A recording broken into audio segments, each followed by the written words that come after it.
everyone, and welcome back to the Travel and Tourism Podcast, my first season. Very special guest today because he was a GO in the 80s.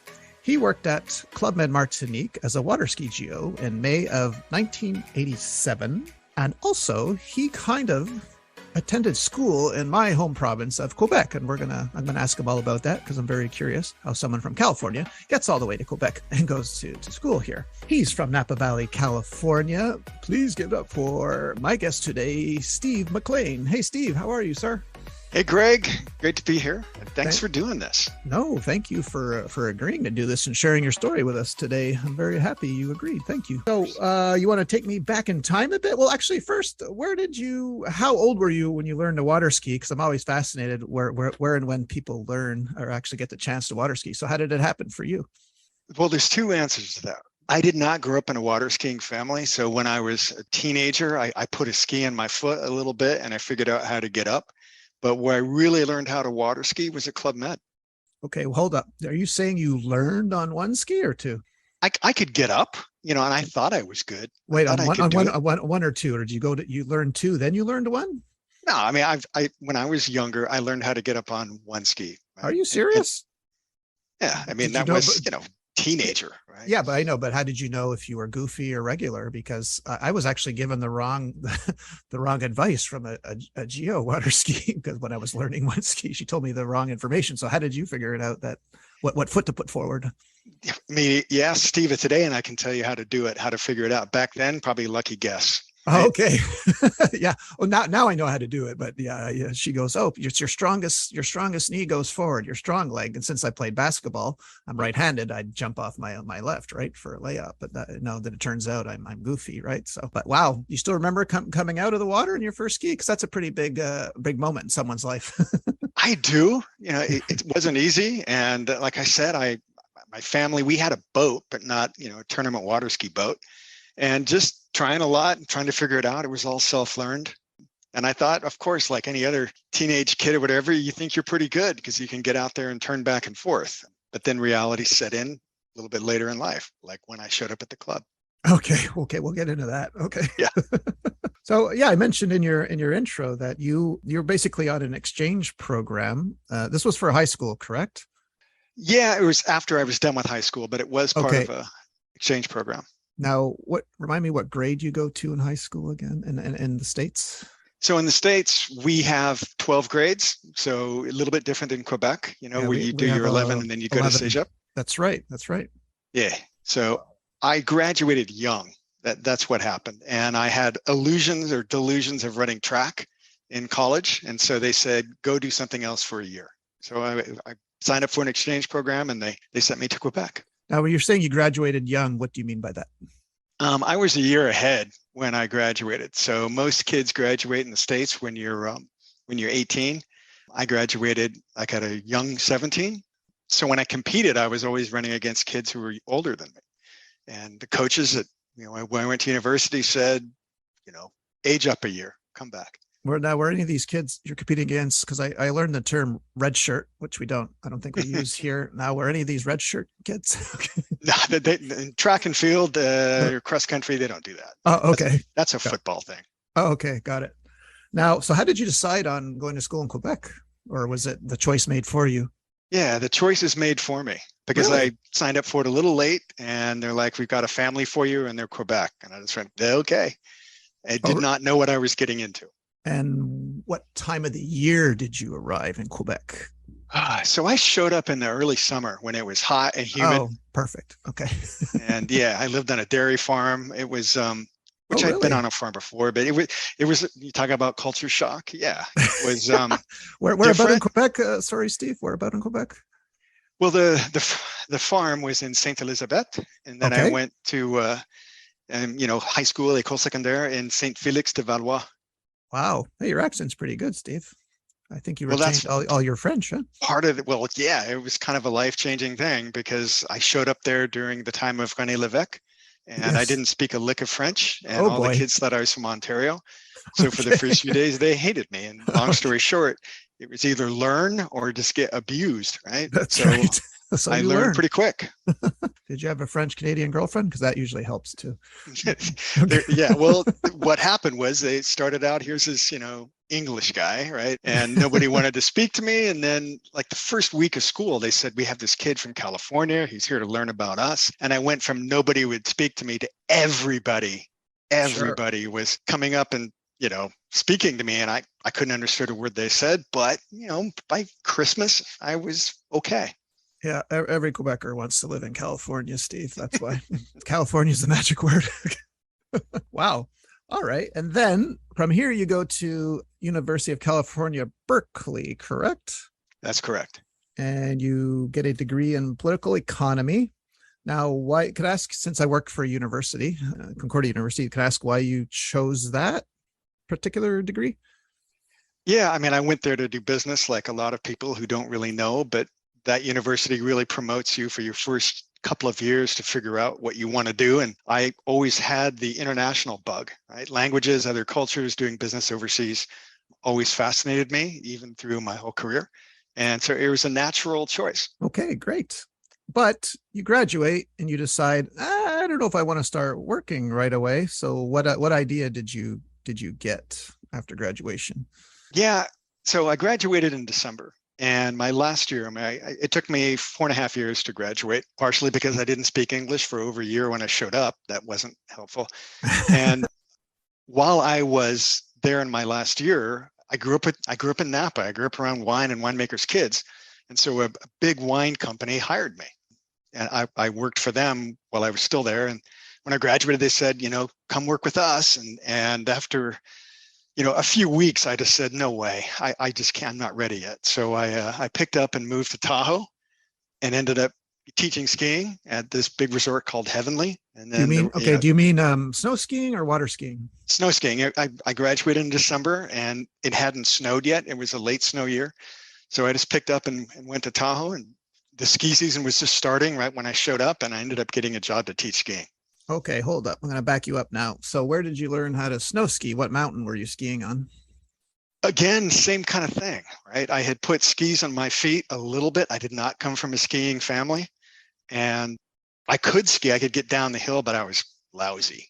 And so I showed up at Heavenly, and they were looking for instructors. And in kind of an ongoing pattern, they looked at me and they're like, yeah, okay, you can be a teacher. And then I said, by the way, I speak French pretty good.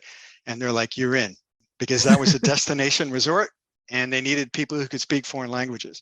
So I learned to ski while teaching it. What was the name of the where you were teaching skiing? What was the name of the Heavenly. resort? Heavenly. Okay. Heavenly's pretty big, yeah. And was it? It is, yeah. It's a big mountain. I can South imagine Tahoe. being a good-looking ski instructor in the 80s at Tahoe. Yeah, it probably was heavenly. But one of the instructors, I guess one day started talking to you about Club Med. Did he work for Club Med or he just knew about Club Med? I don't know if he worked there, but everybody knew that when they got a private from a French skiing person, whatever, they'd give him over to me. And so this guy knew I spoke French. And at the end of the season, he said, what are you going to do? And I was like, everybody was thinking about going to South America to teach or something of that nature. And I said, I don't know. I'm looking for a job. And he goes, you speak French? And I guess he knew Club Med. Maybe he'd been there, but between the French and then knowing how to teach, and then while I was at Cal, I was in the band and I did all that kind of stuff. He said, you should go check out Club Med. And I think they helped me find a phone number, and I made a call. Now, where was the call? Was it the East Coast, West Coast?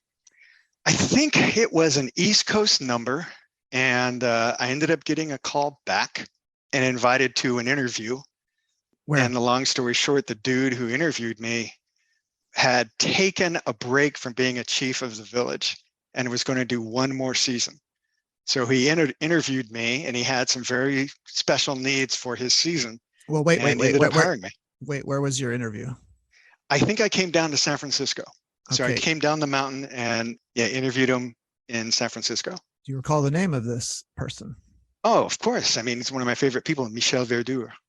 Okay.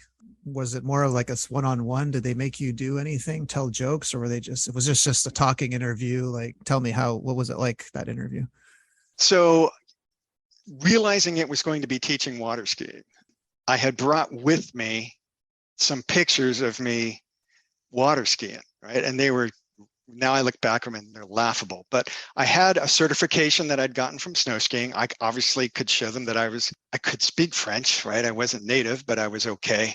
And then, so I brought this whole story of I teach skiing, I speak French, I'm good on water skiing, which I was not. And then I knew something about the fact this guy told me they like people who can, play music and be on stage and that kind of stuff. I did when I was in university. So I told him this whole story, and he said, "Well, that's all great. We don't have a spot, but we'll let you know."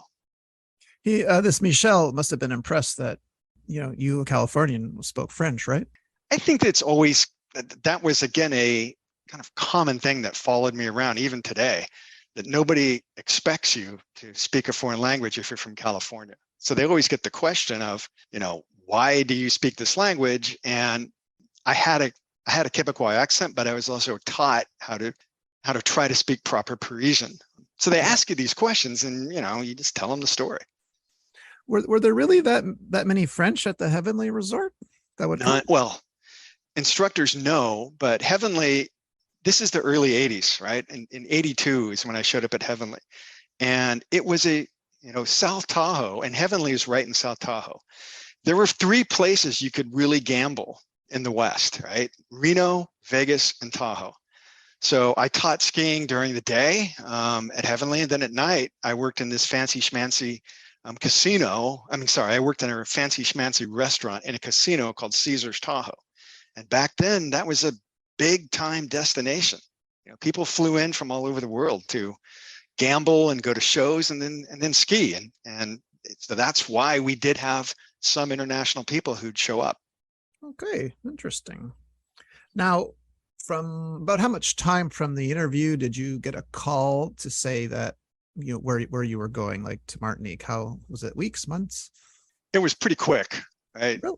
Probably a few weeks. And he told me what he was doing. And then again, it's another story, but the way a lot of this came to light after 35 years is during the pandemic, some of us started Zooming who hadn't talked to each other in years. And Michel, the chief, joined our Zoom call.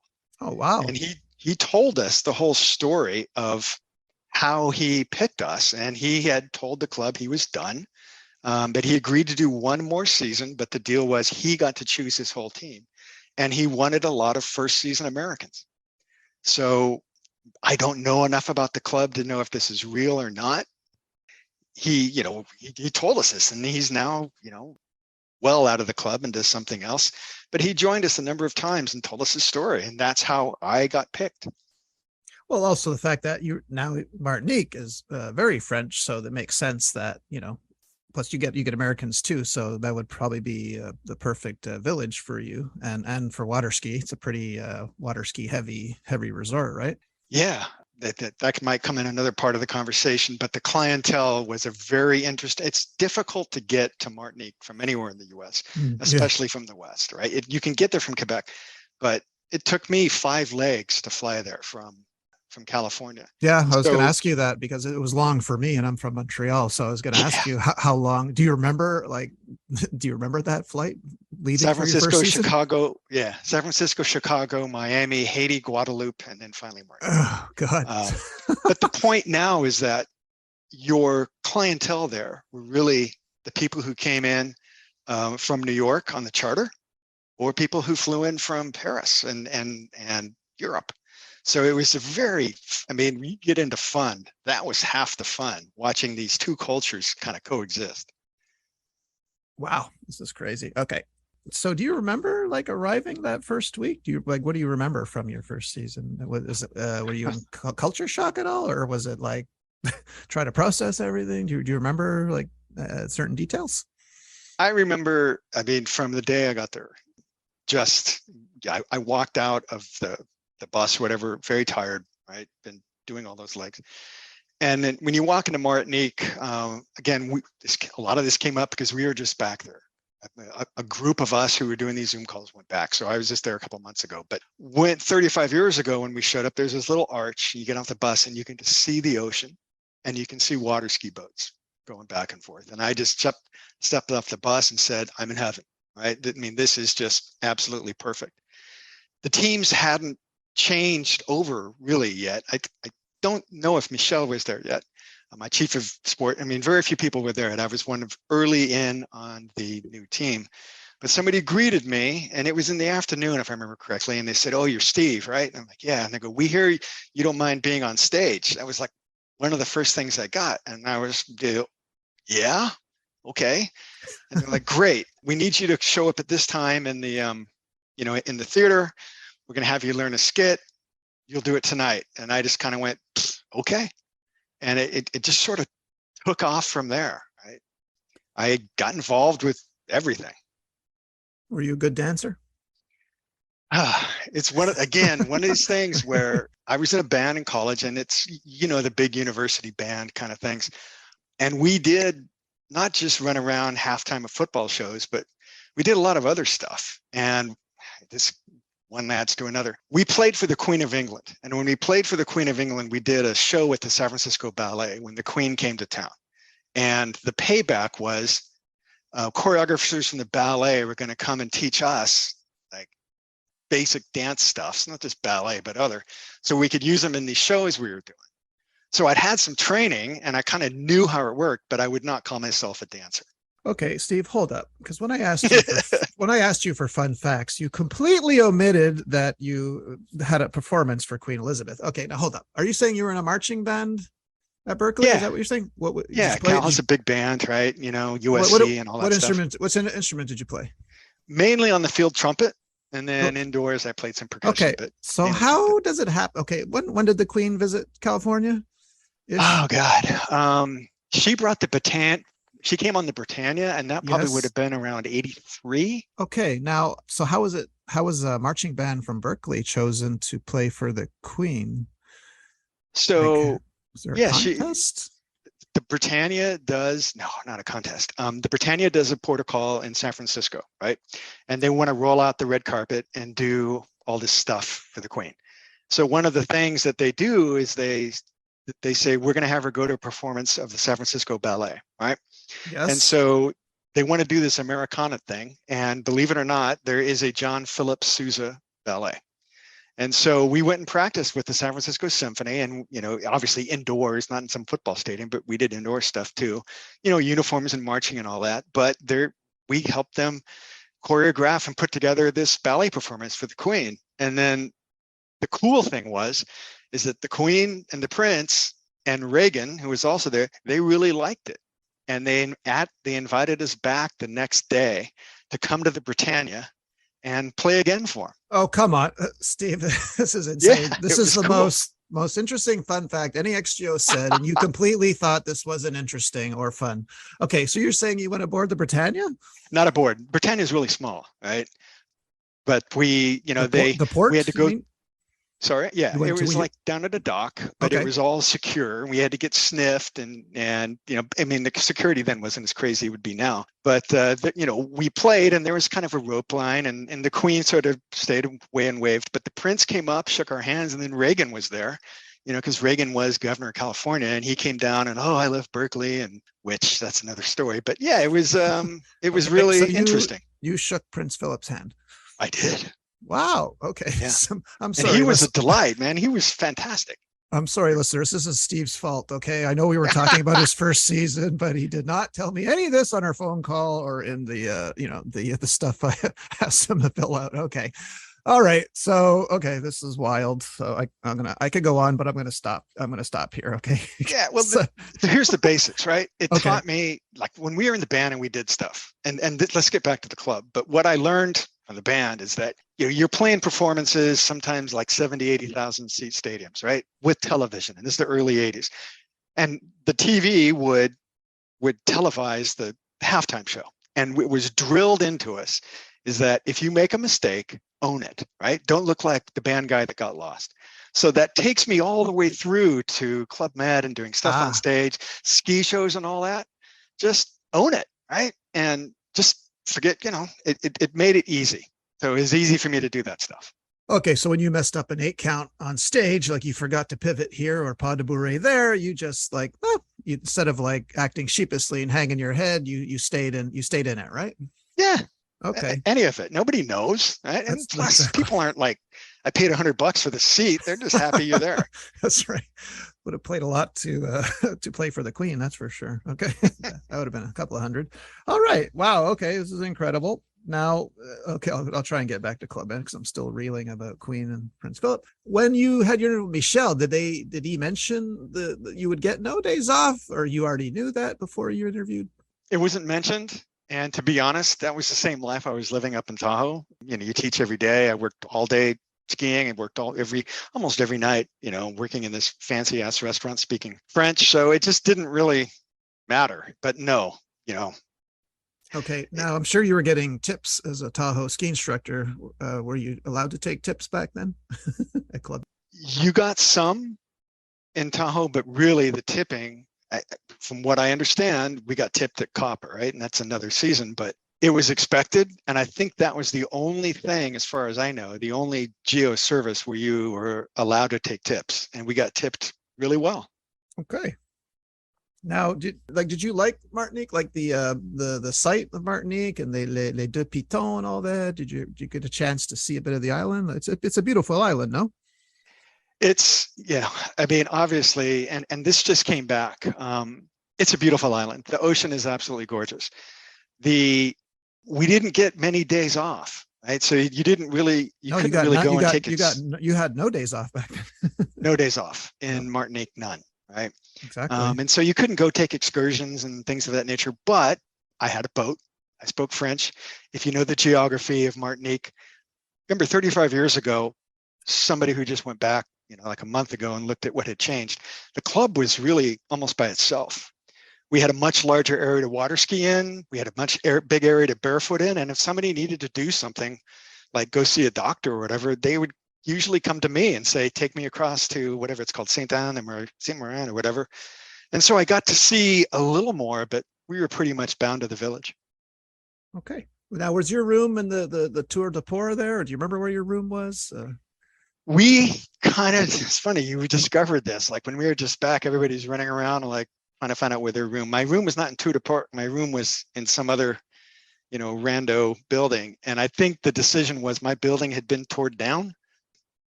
I remember my roommate, and I think, as the season went, if, the rooms sometimes got redistributed due to, pecking order or whatever they had available. So I remember having a nice room, but I think it was gone when we just went back. Okay. All right. What else do you remember from that first season? Like, did you arrive? Did you get a nickname while you were there? Was there two Steves that you had to be someone else, or you were the only Steve?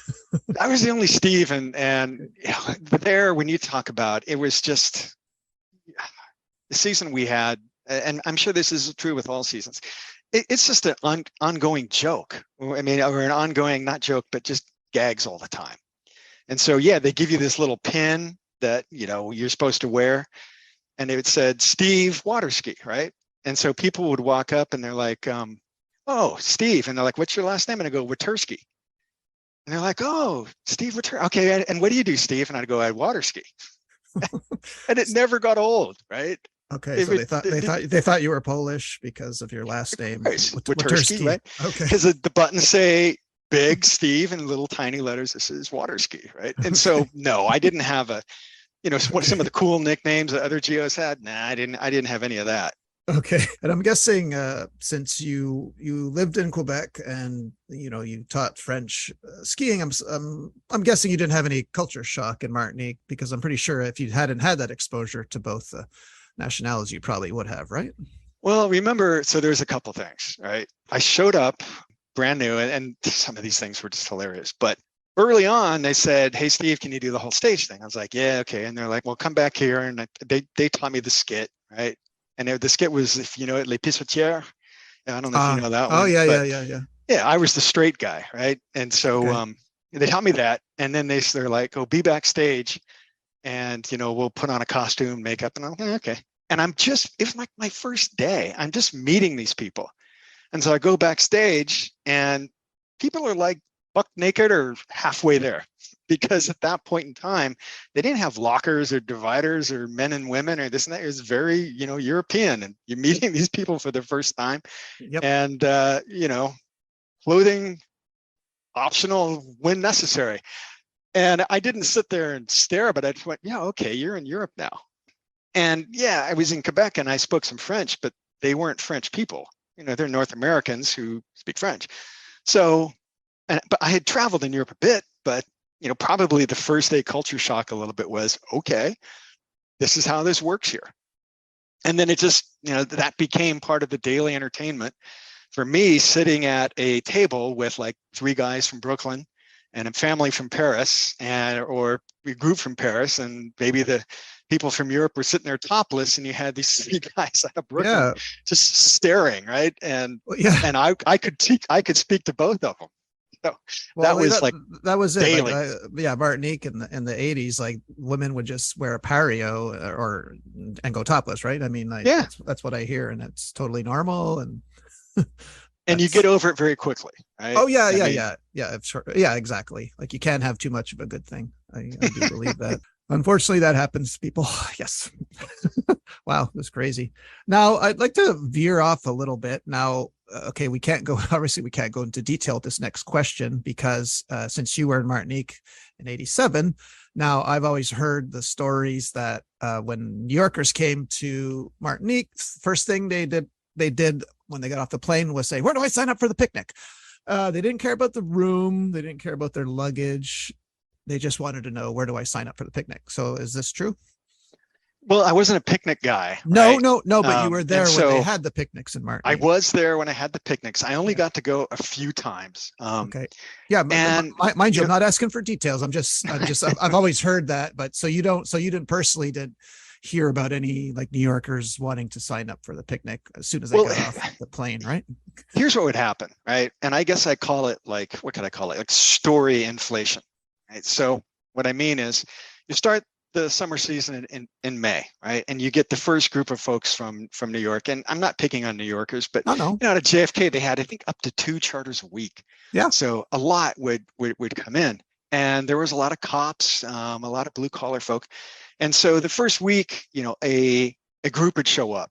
And then maybe 2 weeks later, friends of the group that showed up a couple of weeks ago would show up, and they'd like know, oh, you're the water ski guy and whatever. So by the time you get into later summer, I mean, the stories, because everybody has to go home and tell a story, right? And so they have this expectation that all this crazy stuff is going on. And then they take it and they inflate it. So by the end of the season, they're telling these stories about all this nutty stuff that went on. Now, some of it did. But these guys would show up, and they have these crazy expectations, and that this or that and the other thing would happen, and you'd sort of talk them off it. So keep their expectations low, kind of, right? Well, just ish. Keep it within reason, right? I mean, the stuff you brought from New York, leave it in your suitcase. Stuff of that nature. Yes. And I got to spend a lot of time with them because. I mean, we were in and out of the boats. I was on the ski dock. A lot of people water skied, many more. And then we had much more. Today, the water ski area, I was shocked, is just a sea of moored sailboats. We had none of that there. Oh, really? So, none. We had that whole beach. Oh, wow. Up and down. And then around the point, we could barefoot, right? And so it was a very different place. And the point is, people would come out and hang on the dock all day, and you can just chat with them and get to know them. Because they're waiting. So you had none of that, because when I was there in 98, 99, that was the most heavily trafficked waterway I've ever seen. Oh, it's crazy. So when you were there, it wasn't like that? No, I mean, when I just went back there again in June. Oh, okay. A bunch of us again from the whole Zoom call thing. We went there like in June. I hadn't been there in 35 years. I walked out and looked at the ski dock, and I was aghast. I mean, just you have got to be crazy, because there's all those boats and you couldn't get away from the waves and the planes and they put up this object day art like right in our wind up area for our barefoot show and ski show. They put this big thing out in the water. Okay. Yeah. And I was like, I asked, is that like a monument to the people who've died hitting the monument? It was very different. And so oh man, okay. A lot of people came out, and they'd hang out all day on the dock, and you'd get to know them, and it was fun. So, okay, back up a bit. So you're saying that the crew that you Zoomed with over the pandemic, you guys said, hey, why don't we go? How many of you went to Martinique from those Zoom calls? So a couple dozen. Are you serious? And this was Yeah. like people from you would Zoom with people from your first season at Martinique? Yeah, it just look Wow, that's again pretty because we had this cool. concentration of I don't know, relative, but we did have a concentration of first season Americans, and a bunch of us bonded. And then it's not like we talk all the time, Yeah. but during the throes of the pandemic, we're all sitting around, and some of them started emailing, and then we said, "Hey, let's get on a Zoom call." And it's great to see people you hadn't seen in decades, and it just picked up from there, and more people joined, including the chief of the village. Right? How special was that? And eventually we said, "Hey guys, let's try to go," and we did. Wow. That's incredible, man. This is geez. All right. I got so much to ask you. Now, what's the fun? Give me a funny story because you taught beginners water skiing, and I've heard a few from water ski Joes. Do you recall a GM in particular that struggled, or any funny instances happened while you were teaching water ski at Martinique? Well, okay, there's a couple of things that stand out as exceptional, and I'll tell you about that in a moment. It has to do with a famous person too, which I think you like Oh, yes, talking I do. about. I love But celebrity encounters. yeah, so every again, remember the clientele. A lot of people from Brooklyn, Bronx, Queens, Manhattan, what have you, would show up. Not water skiers, but they would be with big groups of their friends, men and women. And what do they love to show off, right? So, you would teach them, and we did a lot of teaching there. And my opinion, and I think the people I worked with, I can't think of anybody in Martinique, to be honest, that I didn't get up, because we would take the time to make sure that we'd keep working with them one way or the other. And yeah, some of them were, not great, but we had those big balloony skis, and we'd go slow, and we could take our time. Again, I know times change. When I was in Martinique, I said, "Hey, can I get time to go find some flat water?" And they wanted money. And I was like, wow, okay, that's part of the academy or something of that nature. I think that's fine. Times change. But when we were there, that's not the case. And so we could take the time to get everybody up. And sometimes, people would fall, you have to bring them back in the boat. And sometimes you'd spend a lot of time with them, but you wouldn't go very far, right? You're going very slowly. But yeah, every day we had folks trying to get up, and we just figure out a way. All right. Now, are you saying you had a celebrity show up at your water ski dock? So yeah, I mean, it depends. Okay. So one of the most fun times I had there, and this sort of went on into time, was a kid showed up. He was like 6'10", and he ended up, I mean, I'll sort of jump to the end of the story. Who Mhm. was he? He was a guy named Brian Williams, played in the NBA for years, changed his name to Bison DeLay, because he was half African-American, half Cherokee. And in his older age, he wanted to change his name to a Cherokee name. But at this time, he had just graduated high school, and he was coming home from playing in the World University Games. So he came and he had all this, Team USA stuff. And he's a really smart, engaging young man, right? And right away he came out to the dock, and he kind of sticks out, right, at that kind of height. And so I immediately went up to him and I said, "You want to learn to water ski?" He said, "Yeah, I really want to learn." It's like, "Okay, I can't pull you today. I'll dry land you today, because I got to make him some skis." I had to go and get a big pair of skis and move the bindings, because his feet were like size 16 or 17. Okay. So that endeared him to me. And that week also, I was Olympic day team captain, right? Oh, yeah. So of course I'm scheming already. Oh, this dude's going to be in my team, and I'm going to have fun with him. So I taught him a water ski, and we hung out quite a bit. And then for Olympic day, I mean, obviously I'm going to have him play basketball, but he was a very good sport.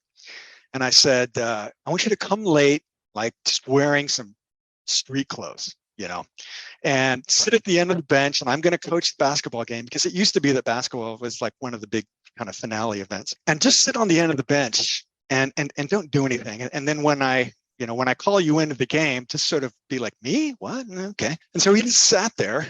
And then, like halfway through the first half or whatever, I kind of pointed at him. It's like, "Okay, you can go in." And he pulls off his stuff, and he's got this red, I was red Team USA jersey and shorts. And the guy's 6'10". And I said, "Start slow, and then just beat the heck out of him." So he did that, and it was a good time. But what was better was we had to do the show after. And I got the costumier. We made him a pink tutu, right, for Swan Lake. And we got him in a pink tutu. And then I don't know if everybody probably knows the whole Swan Lake GM thing, right? You get him in swim fins and a mask. And he was like the dying swan or whatever. And he was such a good sport. He went along with it, right? And had a great time. So while he's doing this and we're all dying, there was no cell phones and whatnot, but the village photographer was taking a ton of pictures. And so I went and got some of the pictures, right? And I had his picture of Brian Williams. And again, he's going to be a freshman at Maryland at that point in time. Nobody ever knew he was going to be an NBA star or what have you. So I got this picture of him, some pictures of him dressed up doing Swan Lake, tutu, swim fins, mask, all that kind of stuff. He ended up transferring to the University of Arizona. And my school, Cal, played Arizona. And this was a few years after I had finished Club Med. I was back. So I went to some, and he came with the team to play Cal, big game, big stadium and all that in basketball. And I went to some of my friends who were still in the band and said, hey, man, their star player. I got this picture. And I showed them, and we blew up the pictures to like poster size of him. And he's like their starting center, like an all-American, huge star. I blew up these pictures of him in a tutu with swim fins and the mask. And we have them on these poles, maybe like 10 or a dozen of them. And, he'd come out, we'd wave these signs around, and, everybody would laugh and this and that. And it was hilarious.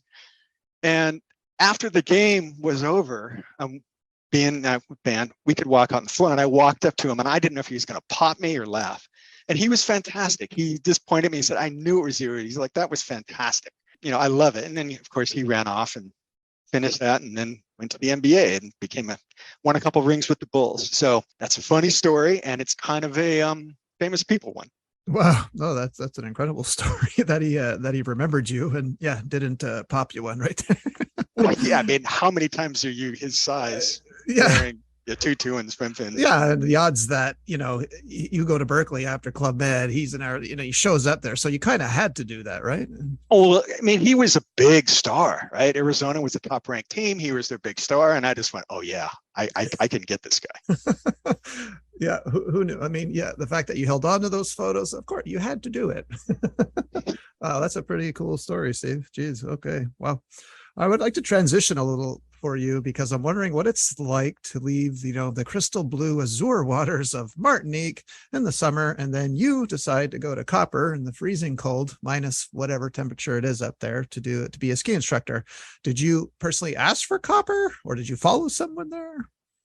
Oh yeah, I mean, so as soon as I figured out what the club was, I had a plan, right? That I wanted to, do whatever it took, to do well at Martinique and get recommended to go to Copper. And then I wanted to go and do another, summer village that had a course, a water ski course. So I was, thinking ahead. So I made it very clear to the chief, Michel, that that's what I wanted to do. And, he really helped me out. And then plus, I had a low-level certification. I did speak French. I was a Club Med guy. So I absolutely wanted to go to Copper, and, they accommodated me, which was great. Who was your chief of village in Copper? First season guy named Jean-Pierre Grand. Oh yeah, he was my first season chief when I was in Turks. Okay, all right, cool. See, we have that in common. Yeah, I mean, like there's probably, if we start going down names, I mean, there's a number of people who were there in Martinique that a few ended up having lengthy careers.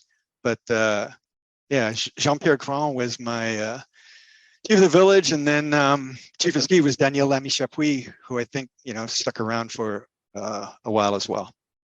Oh, you're saying that there's people in Martinique that names we might recognize that continued on? Yeah, of course. Like who? Like who? Well, I think you probably know her now as Angie Boucher. Probably back then she called herself Angie Boucher, but she was, I think she was in like her second season or something. Yeah. She wasn't first season, but she was early, and she had a long and distinguished club career. Yeah, I worked for her in Paradise. Yeah, she Turks and Caicos was her first season, and then she probably went to Martinique right after that. Oh wow. Okay. What was she doing there? Was she hostess or fitness? She was a hostess, and she's one of the first people I met, because obviously she's really engaging and friendly. And then we figured out that she grew up in kind of a small Bay Area town, and my family, the family business I grew up in was right there. And so she said, I'm from Panola. And I was like, oh God, I kind of grew up in Panola. And boom, this guy and that guy. And so, Angie and I became friends right away at the beginning. And then, yeah, I went and visited her, I think when I had a newborn down at Paradise, many, many, many years later. And then she was supposed to join us there when we went back in June, but her flight got canceled, which was tragic. So she didn't get to join us. Oh, that's too bad. Now, your Copper, did you like that season at Copper? Oh, yeah. I mean, how can you not, right? Well, Copper in 87, what could go wrong, right? Yeah, it was a little bit different vibe, obviously, because, at Copper, they have a mini club and kids and a lot of families. But the facility itself, and again, if nobody knows it, that's now employee housing at Copper, but the facility was just right there in the mountain. Conditions are fantastic. The chief, there weren't many Americans who spoke French. We had tons of French instructors. That was no big deal. But the chief of the village, I wanted to go get certified in another higher level of certification while I was there. And so he let me go every Sunday and train with the Vail Ski School to get ready and take those certifications. So I kind of had like a day off situation there. I had my car. So, and then the other thing, which was nice, rattling on here, but about 6 or 7 of us from Martinique went to Copper, including, a person who's, a friend of mine for life, Suzanne. Back then it was a Devasto, now it's Saper. She was like learning to be the choreographer in Martinique, and then she was the choreographer in Copper. So I knew all her stuff, right? So it was easier for me to go and be in the shows and do that whole thing. And not a lot of ski instructors, some did, but not a lot of ski instructors did that. So I embraced it. I had a good time. And then that kind of set me up for where I wanted to go the next season. Any fun stories from Copper? Funny, appropriate, I should say. I gotta be careful when I'm talking to you 80s guys, okay? Because I know you any of your stories could outdo like 10 of mine. So yeah, and any yes, okay.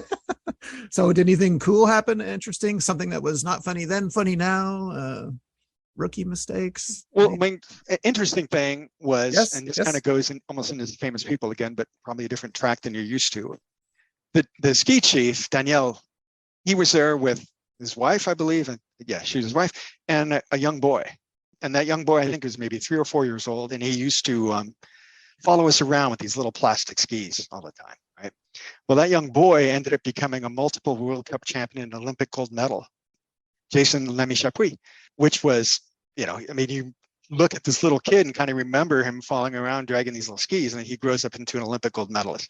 That was sort of satisfying to see later in life. But the funniest thing that we did was wait, can I just ask a question about Steve? So did he get a gold medal for France? Yeah, he competed because his mother was from Montana, and then Danielle, his father, was French, and he competed for France. Right? Well, now, what discipline? Downhill, I guess. Moguls? No, I mean the hard one, Olympic combined, right? The oh, jumping really? and the cross country. Yeah. Whoa, super impressive. Oh, that's incredible. Okay, I didn't know that. Wow. Yeah. Okay. Sorry, I didn't mean to cut you off. What were you going to say? No. Okay. No, not at all. But the funniest stuff we used to do was, we had an animator everywhere. We had an animator in Copper, and he was the same guy who was there. His name was Titus, and I think he was from Montreal, actually. He was there briefly when I first showed up in Martinique, and then, the rest of the team left. But I had met him. I kind of knew who he was, and he sort of knew who I was because I had the weird Quebec thing. And so sometimes, especially on the weeks I had kids, the kids would wrap up early and I'd have extra time on my hands. So he'd have us go out on the slope and this is Copper, right? This is like an open ski area that had 2 sets of ski schools. It's very odd, right? You had the PSIA, the American ski instructors, and then you had the École de Ski Français, the Club Med ski school. But this is the early 80s. So we used to go out and do this stuff with an animator, and things like he'd put me in a box, like a refrigerator-sized box, where all you could see was a box, and I'd cut a little slit out from where I could see, and then he'd be dressed up in like coveralls, and there was like a broken rope on the box, and then he'd be holding a broken rope, and I'd go flying on the slope, and he'd be screaming, "Look out! Look out!" Like he was, like he was bringing this big box up. And people who weren't Club Med guests, they didn't get in on the joke, right? So they would be, freaked out, and they'd watch this box go flying by, and you couldn't see a guy under it. And then Titus would go by and make everybody move out of the way. We would do it with a moose and a hunter. I mean, he was very clever. And so we got to do a lot of that stuff where I'm sure it just made the regular paying public wonder what the heck was going on. And then when we'd stop, we had these Boda bags full of booze. And we'd, ski around and give everybody booze, which things today, you can't imagine that going on, but it's a different time and place. That's right. Oh, exactly right. Wow. Sounds like you had some fun there, Steve. I'm not going to lie to you, sir. And then from Copper, so I guess you get your planned work because you wanted to do two resorts on the sea and one ski village. So Cancun, you go to Cancun in 88, correct? Yeah, 87, 88. Yeah. Well, Copper was 87, 88, and then Cancun, you put 88. Who was your chief of village in Cancun, if I might ask? It started out with Jean-Pierre Roch, and then he left, and Francois Venin came in. Okay. Do you like Cancun? Well, Cancun as a facility is just fantastic, right? And back then we had the course, and I really wanted to, master the course. And, going back, I had mentioned that I wasn't much of a skier when I showed up, water skier, when I showed up at the club. And my chief of water ski, who showed up, Canadian guy, Graham Williams, he just like drilled me and the others. But, I showed up, dude watched me ski. He took my ski and like threw it in the corner and pointed me toward those big white balloony jump skis. And he's like, you will be on those until I say differently. And you have 2 weeks to learn to ski to my, capability, my expectations, and drive the way I want you to drive, or you're gone. And so that just started this process of, every morning you go out and you ski with them. Then at noontime you do the show stuff, and then in the afternoon maybe the barefoot stuff, and then you go to the shows. At Cancun, by the time I got there, I could ski. But the one thing we didn't have in Martinique was a course, and I really wanted to be able to do that and teach that. And was Albert there at that time? Albert, of course, yeah. I mean, okay. Man, how old is that? How old is that thing? Okay. No, but I mean, yeah, I used to have fun with Albert because he would lay out. Not only would he live under the restaurant and they'd throw him turkeys on Sunday, but sometimes he would like lay out on the lawn. That's right. And you probably done it, right? Arrivals would show up and they think it's phony, and then you'd be like, look at his nose. And, the little flaps go up and down, and then they'd scream and run the other way, which, again, more fun for us. That's right. That's right. At the expense of the guest. So Cancun, yeah. So you have you water skied you had the lagoon side, you had the ocean side. It was like a perfect spot, right? Well, we didn't ever ski in the ocean. Right? No, but I'm saying as a resort. Whoever planned that resort picked a good spot is what I meant, because hey, we can water ski here. We're going to go sailing and windsurfing on this side. To me, when I did Cancun, I thought, wow, this is very well placed. Whoever, I guess Cancun was one of the first hotels on that strip, because if you look at old photos, of Cancun, you don't see the hotels that you see now. I don't know if you've ever been back to Cancun, but yeah, I mean, Cancun was on the end of what they call it, Punta Nizuc, and there was nothing else out there, right? Yeah. Nothing. That was all open. And yeah, the facility, like I said, was spectacular. I mean, that, going out and skiing in that lagoon, and we would go there early in the morning and run the boats back and forth, and the crocs would like disperse, and then we'd never see them again for the rest of the day. I'm very sad to hear that they're not skiing there anymore, because it was a great place. Yeah. Who's your chief of sports in Cancun? Do you remember? It was a guy named Jacques, and to be honest, I remember some of the team. In fact, one of the guys, I think, who stayed around for a long time and is still there, I think, owns a water ski school there, was Scott Smith. Oh, yeah. I think he was in his second season. Oh, okay. And we had boat issues that year, so it was, he worked hard to try to keep stuff taped together. But I think Jacques was his name, but I mean, I really knew the chief of sports in Martinique much better. So I'm not so sharp on that name. Who was the chief of sport in Martinique again? Oh, Frank Labatt. Okay, Frank Labatt. I mean, again, the whole sports team is just great guys there, right? And he was the dude. Any funny stories from Cancun? Well, I mean, there's another. You talk about showing up, and I talked about at Martinique, I showed up, but probably one of the best is from somebody funny and just culture shock was short. And I'm going to go back to Martinique because it's just more fun. I showed up and I had read the riot act from my chief of water ski, Graham, who, again, fantastic guy, and taught me to ski. And so I skied this morning. Love the sport, but so I'm very nervous about, okay, I've got to really do this right, or I'm out of here. I'm pulling skiers, and again, I've only been there a couple of weeks, right? And I feel like I'm already on notice. And we're going down, down the beach. And I had a pretty good skier behind me, so I pulled a variety of skiers, but this thing came to a head when I had a pretty good skier behind me. For like 5 or 6 times I cycled through, there was a guy in this tiny little boat who was waving at me. And when I mean like a 6 or 8 foot Zodiac. And every time you go by, like, hey, buddy, and they wave and he waves back. And with every passage, he gets closer and closer into my path. And some of the times I only had like a beginner, a low level guy, so I wouldn't get down to him, but he was moving toward me and he kept getting more and more in my path. And so he started to irritate me. And I'm like, what's this guy's deal? And finally I had a good skier. So I'm ripping, probably going the full 36, and I'm going down to him and he's standing up in the boat, waving his arms at me. And at that point, I got close enough to see, dude's a gendarme, right? French National Police. Mm-hmm. And he's got the little, hat on and the tan uniform. And on the front of the boat was this tiny little mast with a little teeny French flag. And then I realized, all right. So I pull over and the guy is screaming at me that, he's been trying to pull me over for a half hour and I wouldn't stop. And I'm like, I tiny little flag. How would I know? And he's like, you're under arrest. I'm taking you back. And ultimately it's because we didn't have registration numbers on the boats. The hulls were kind of new. And then he was mad that I didn't have an observer. So I got a guest in the water. So it's like, hey, can I take him back? And he's like, no, sweep him on. You will follow me. And the boat goes like 3 miles an hour, right? Full speed. Wait a minute. The guest had to swim back. The guest had to get in the boat with me. Oh, okay, right? okay. Sorry. I thought he said leave the guest in the water. Like, okay. Well, he was in the water while this guy's yelling at me. And so finally he's like, who's that? All right, there, you're arrested and you're coming with me. And I was pointing at the club and I said, that's where the information is. So he's like, follow me, right?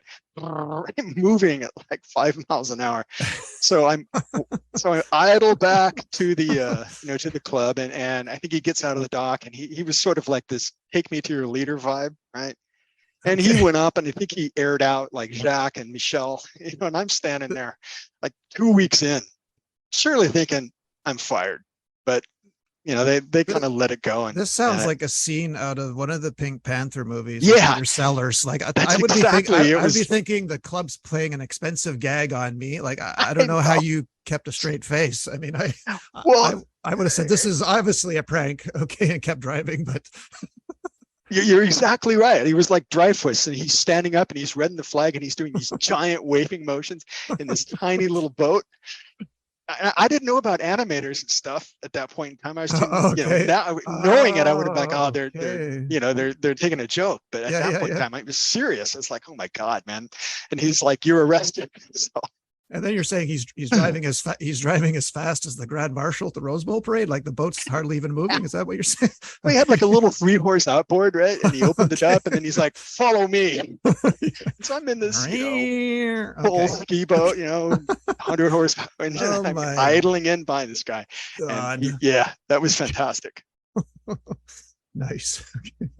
All right. So as Cancun comes to an end, was part of your plan just to do 3 seasons? Like you probably could have stayed longer and went, I got a degree from Berkeley. I should probably go now. Is that the decision you made? Yeah. Well, I mean, that it's at every point in time, that you can't be a GO forever.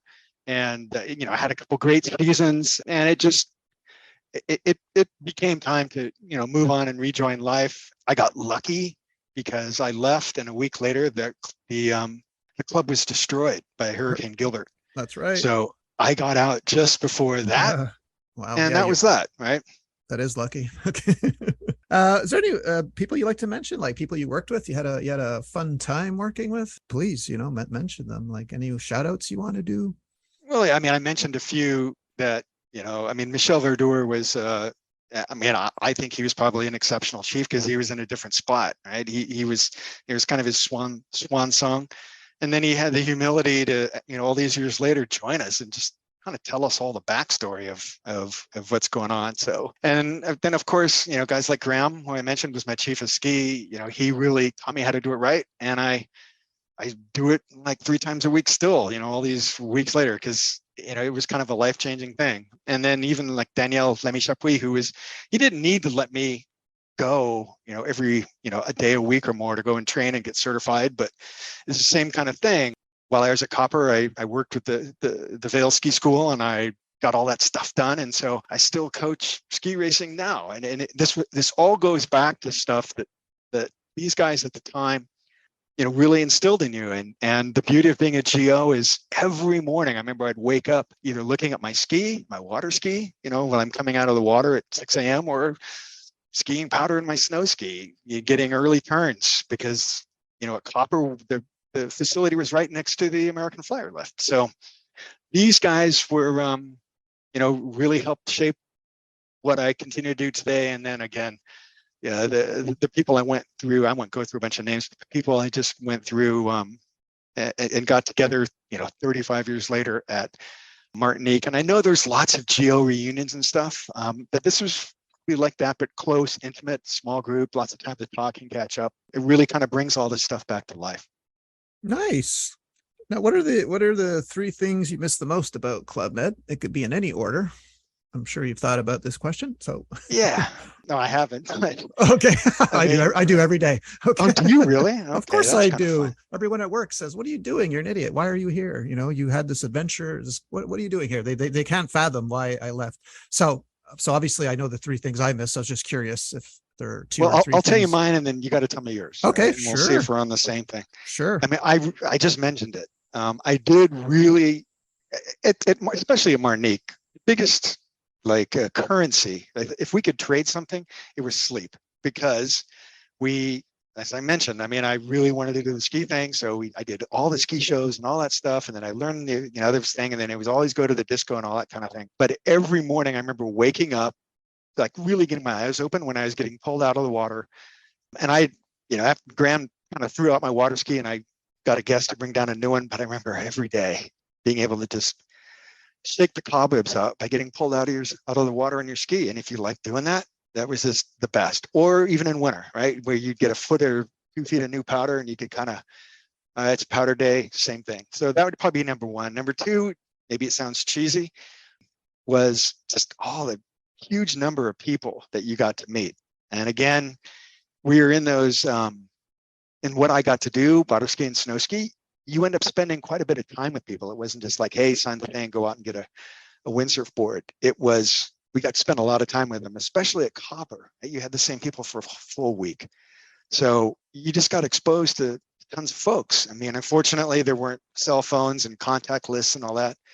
My mistake was not taking more business cards, and I was just young and stupid. And then I guess the third thing would absolutely have to be going to the disco. You're tired, but you're with your friends. You've done a good day's work, and it's just time to have fun. And you had all your friends there, and then a bunch of guests. And so there's 3. Tell me yours. Oh, ours are wildly different. Now, the first one is not a joke. Everyone says, "Oh yeah, Greg, you miss the women." No, the first thing I miss is lunch. I'll tell you why. Because you never ever get a hot lunch ever again. I eat a cold sandwich every day of my life, so I miss the hot lunch. 2, the ability to windsurf anywhere on a dime. The equipment's already on the beach. I don't have to dress the sail. It's just there. It's windy. I go windsurfing. You take it for granted when you leave, because now, I got to get the board. I got to put the board on the car. I got to go. Now I got just a sail. I got to put everything away. So the ability, just if it's windy, I could go windsurfing or sailing or whatever. And then 3 would be just, it's, reason I stayed almost 10 years, because I'm from Montreal. You know how cold it gets here. It's summer all the time, right? So the smiles, everything goes summer. It's literally summer every day, which is my favorite season. So those are the 3 things I miss the most. And see, I realize you're in Montreal, maybe not a big fan of the weather, but I sort of look at it like, like, to me, all of it kind of launched. A lot of it launched from my time in Quebec. That's my right. time in Quebec, I learned the French. Right. The French opened up a whole bunch of doors. When it opened up these doors, I kind of got exposed to what I like doing. And you mentioned that, I love to be able to just go, pop a sail to a board, run out and do it. I kind of made my life so that I live next to a lake. I water ski all summer, and I live like an hour away, and I teach high school kids how to ski race. So that kind of stuff gets built at the club, and then you can make the choice to make it part of your everyday. Oh, do you have a guest room there for me, Steve? Because it sounds Absolutely. Like it sounds like you got Absolutely. it all figured out. You're living my life. All right. Before I let you go, because you've been so generous with your time, am I forgetting to ask you anything, something you wanted to say? I don't want to let you go, and but I know we did cover a lot, but if there's something I forgot, please tell me now, because I think everybody's heard the stories enough, right? I mean, okay. Really good times, really good people. How can you get any better? That's right. That is right. Could not say it better myself, Steve. Well, you really, once again, from the bottom of my heart, thank you for coming on the show and sharing your story with us today.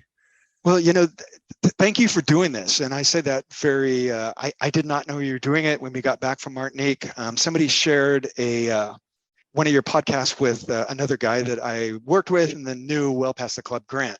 And I listened to it and I was like, this is great. I mean, this guy's putting together a podcast so that you kind of remember, and it doesn't die. So thank you for doing that. Oh, no, my pleasure, man. Thanks for listening. Thank you very much. Well, everyone, that was Steve McClaine from Napa Valley, and we'll see you all next week. Now, don't hang up right away, Steve, but let's just say bye to everyone. Bye. Bye, everybody. Hands up, right?